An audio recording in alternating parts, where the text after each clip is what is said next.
ಎಲ್ಲರಿಗೂ ಶಿವನ ಹೆಸರೇ ಇಟ್ಟಿರೋದು.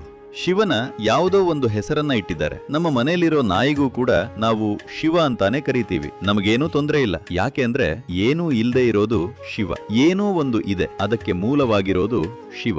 ಅದನ್ನ ಅರಿತವನು ಶಿವ. ಅರಿತಿಲ್ಲ, ಆದ್ರೆ ಅರಿಯೋದಕ್ಕೆ ಅವಕಾಶ ಇದೆ, ಅವನೂ ಶಿವನೇ. ನಾಯಿ, ಅದಕ್ಕೆ ಏನೂ ಅರ್ಥ ಆಗಲ್ಲ, ಆದ್ರೂ ಅದು ಶಿವನೇ. ಆದ್ರಿಂದ ಶಿವ ಅಂದ್ರೆ ಸುಮ್ನೆ ಯಾವುದೋ ದೇವರು ಅಂತ ತಿಳ್ಕೋಬೇಡಿ.